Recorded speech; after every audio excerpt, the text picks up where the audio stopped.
Hello, everybody. Coming from Texas. Sorry, my glasses are crooked. I'm gonna try to make this video short. Uh, First off, number one, not gonna ask for any sponsors, but AM Film, you guys are the bomb. I've only ever had to buy 3 of these. The reason I make this video is because I think it's very important to talk about, and I don't think enough people talk about it. So, let me get on to the subject that I was going to talk about. For those of you guys who suffer a disease of any sort, alcoholism, mental illness, whatever it is, nonetheless, sorry, I get a little emotional. Something that I will make a series of, and if anybody's interested to listen, I'm brand new at this. I have no idea, but like I said, I thought it was important to talk about because I wish somebody had told me this. These are some quotes that I wrote. The truth cannot be told, but only experienced. Very true.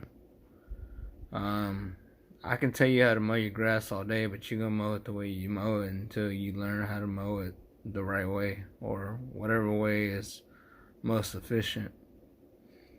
Love and hate cannot coexist. They cannot. You literally have to do one or the other.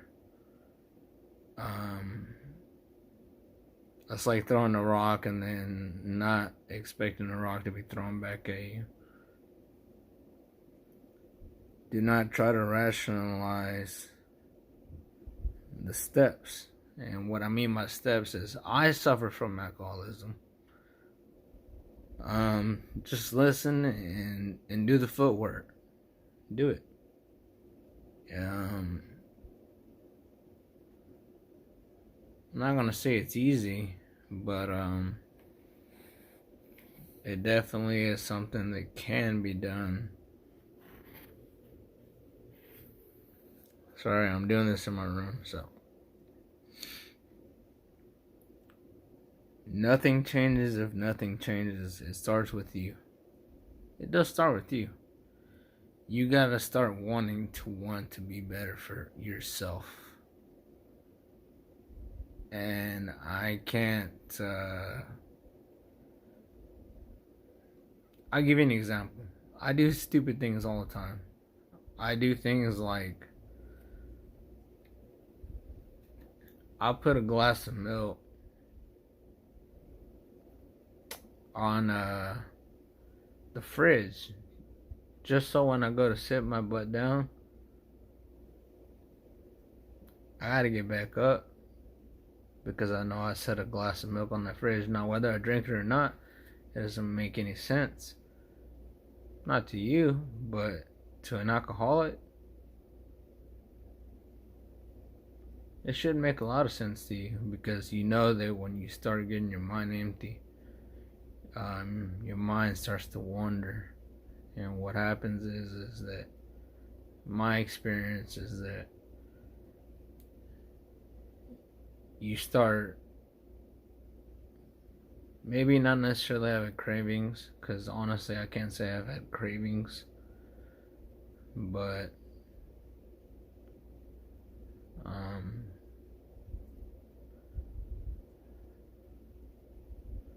I guess the best way to put it is that your mind never wanders. It never has the time to relax. Now, I'm not going to sit there and say, yeah, let's do everything one day, in one day, I guess. Let's see.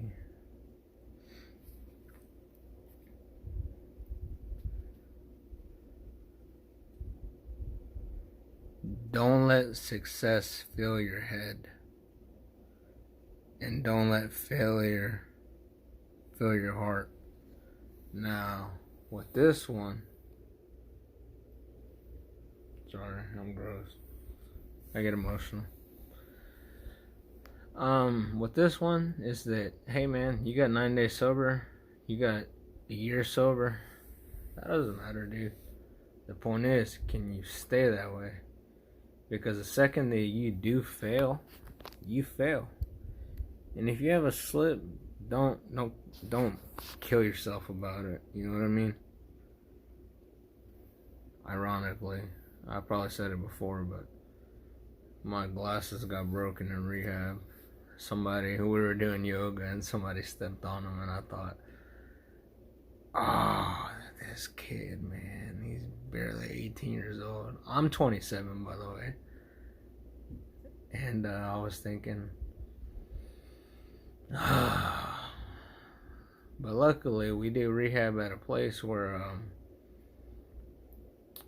we'd have meetings, and these meetings, they were I was a part of what was called Detox House, and I'm not sure if you guys are familiar with that or if that even exists in your state, but here in Texas there's a lot of detox houses, and there's one in particular that I won't name, but I will say they did teach me a lot of things, and I think a lot of things for me were very just mental.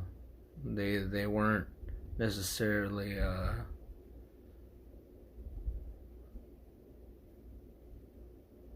like, yeah, I like to drink. It's like, you know, at the end of the day, if you're gonna be honest with yourself, there's a reason why you do whatever you do. Even if you have done what I've done, which is bury it so far deep that you've paved concrete over it, there's something there. And if that's not the case, hey man, let me know down in the comments. But don't let success get to your head, dude. There's people that I've seen go to AA. They've been sober 23 years. You think they'd quit? They continue still going AA. And I'm like, 28 years, dude? 28 years? I think my problem would be fixed by now. But what a lot of people lack to understand is that it is a disease, and it is something that you're gonna have to deal with the rest of your life.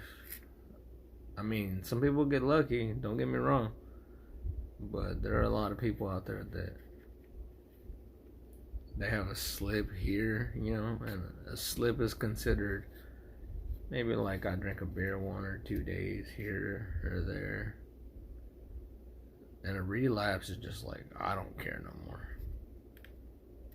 Well, the point is, what I would suggest to everybody, is that you find a good group of people that you can trust. Friends, family. But you gotta work the steps. And I'll get into that later in the series. It's my first video. I just think it's important to do because I was in a dark place before I went to rehab. And when I got out, I felt a lot different. But anyways, let me keep reading this. Sorry, tears run down my eyes, but I guess this is a way of letting it off my shoulders. Let's see.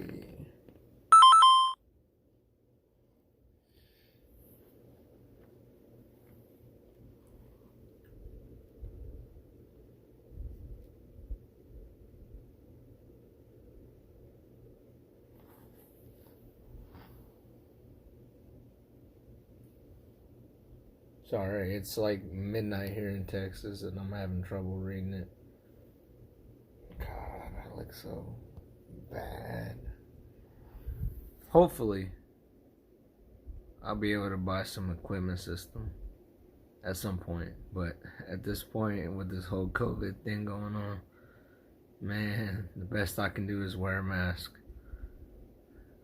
Best Buy over here, where I'm at, curbside service, and you'd have to pre-advance in days just to go get what you want. And even then, you may not even know what you want. So I'm doing this off of my phone during this whole COVID. Today's April the 21st or the 22nd now?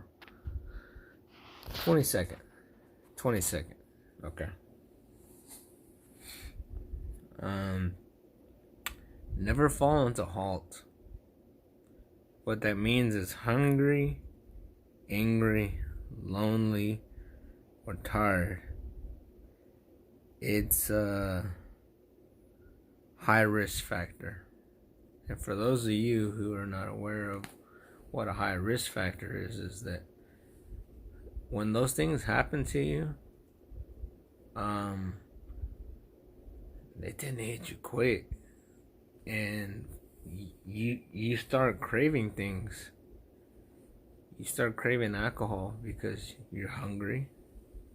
Why?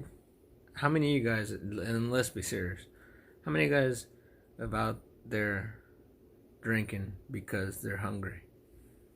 Or instead of eating, they drink alcohol? True.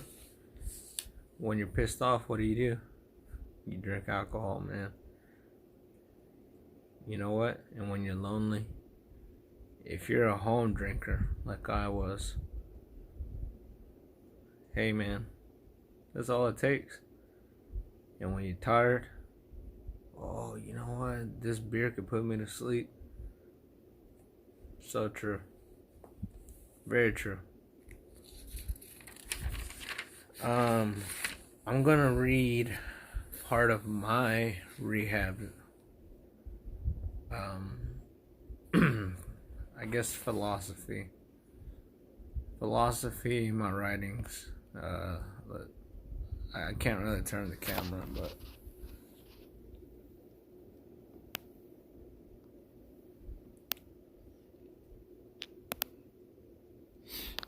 I'm trying to show you guys my notebook.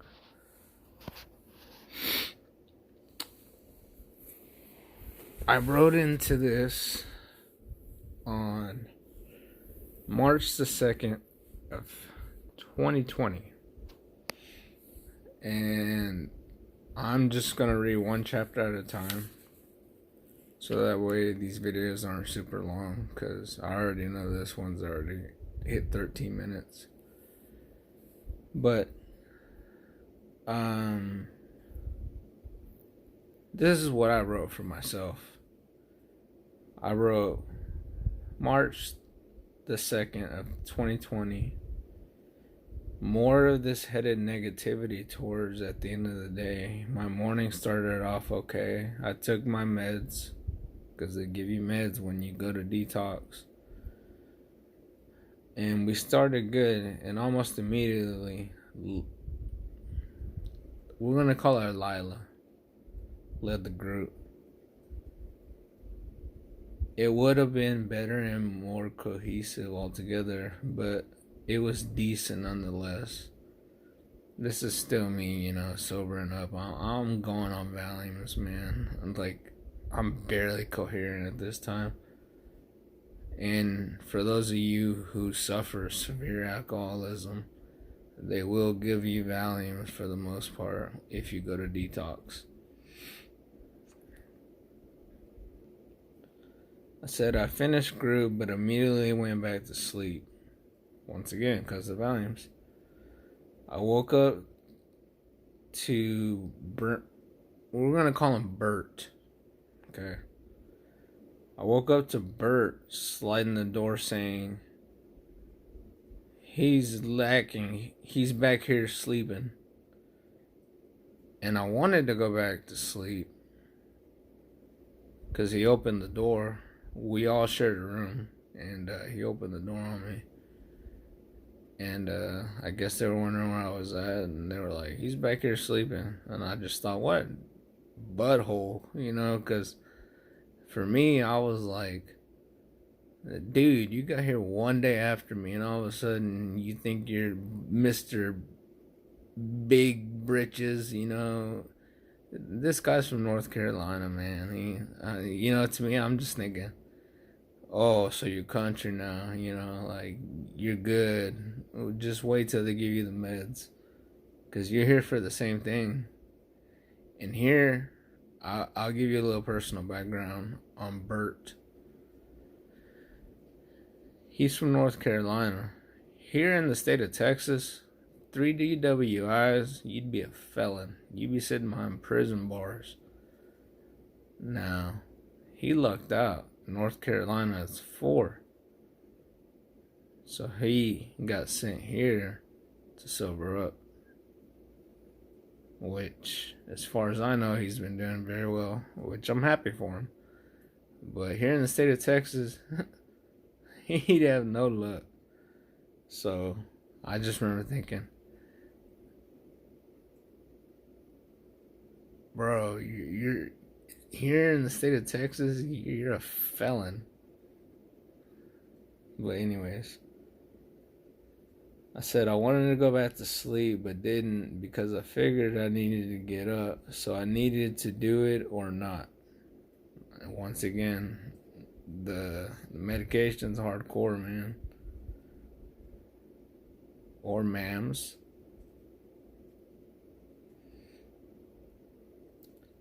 Me and I'm gonna say Geometry. I'm gonna call this guy Geometry, okay? Because I don't want to reveal any names. We went to the doctor, and he had started building edema in his legs, and so did I, but not as bad as he was. His legs were turning purple.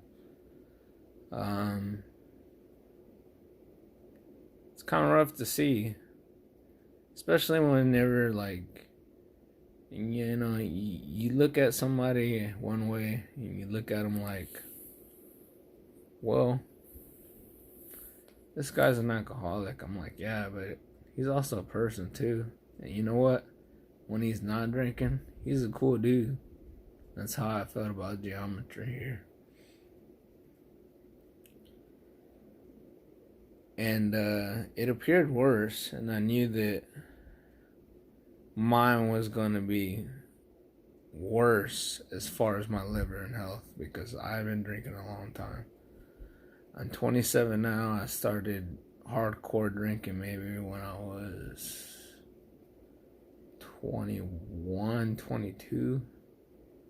But I had been drinking way before then, so let me fix my glasses. I'm sorry, guys. I apologize.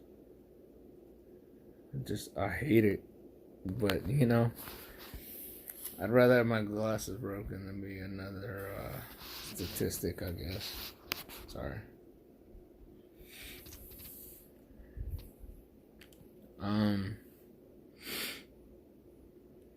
I said I would only be lying to myself had I told myself different, because I knew that my liver wasn't in great shape.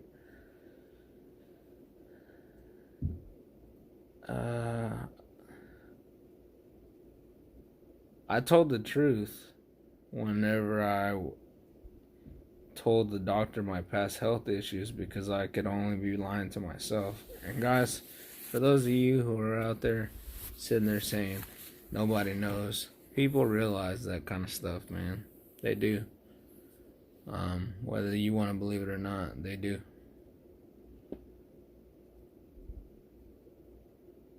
My doctor was cool and calm in demeanor, but ordered blood results stat. And for those of you guys that don't know what stat means, it means right now. Like, I want it as soon as I can get it. So,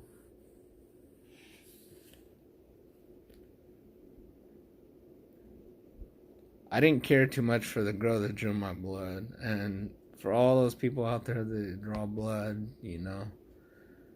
I'm so sorry, phlebotomist, but man, when you go digging in my skin, I can't stand you. Same thing with dentist. You heard it here first. I don't apologize for you, dentist. Because look, I got so many cavities. You're probably riding on a boat right now. You're probably riding on a yacht.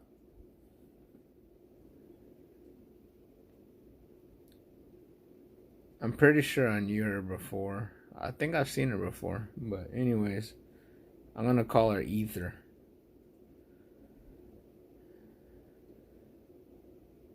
And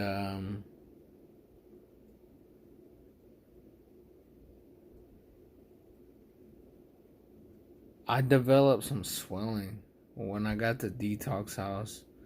They gave me a shot of Ativan in this arm, I believe, and in this arm they gave me a shot of promethazine for whatever reason. I guess they thought, they just said, "Hey man, let's go to sleep."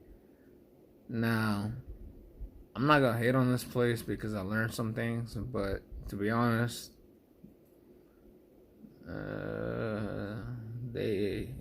they're one of those people that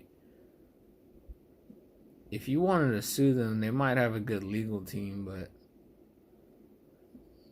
some of the things they did were questionable.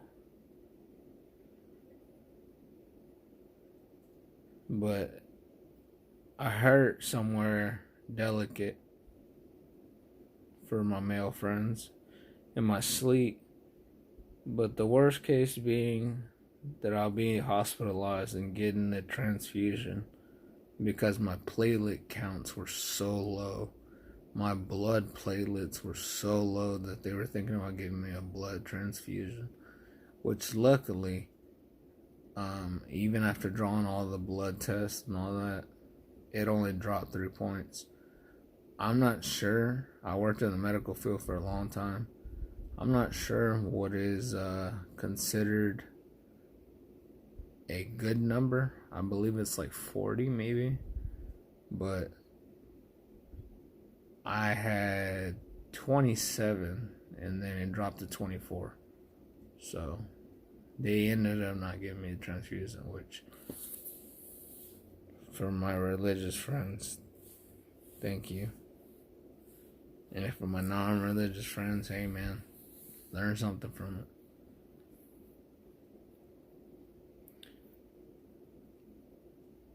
I thought at that point it would happen. I said, only God knows. I grew up religious, so for those of you who don't like it, I apologize. But regardless of religion or anything, alcoholism affects everybody. Anybody who has it, don't care if you're a Satanist, don't care if you're pagan, don't care if you're agnostic, it treats you the same way. And I said, I put it in his hands. Bums me out that it got this far, but it's myself that got me into this point. And I pulled through. And although it's bumming nonetheless, Aaron signing off. My name is Aaron Vela. I live in Texas.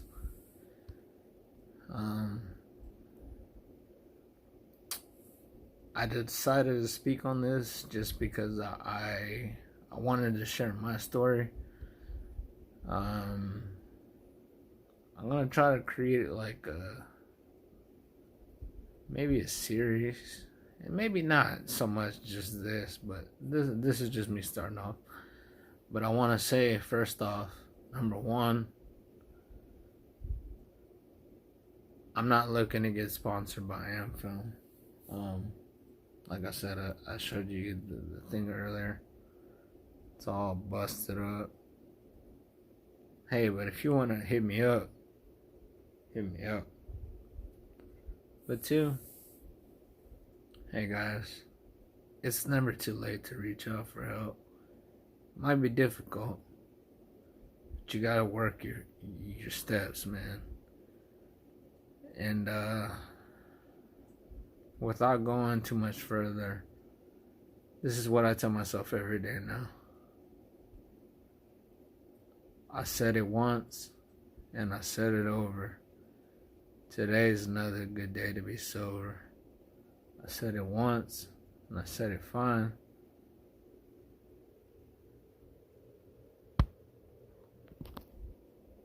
We take it one day at a time. Signing off. Aaron V. Peace, y'all.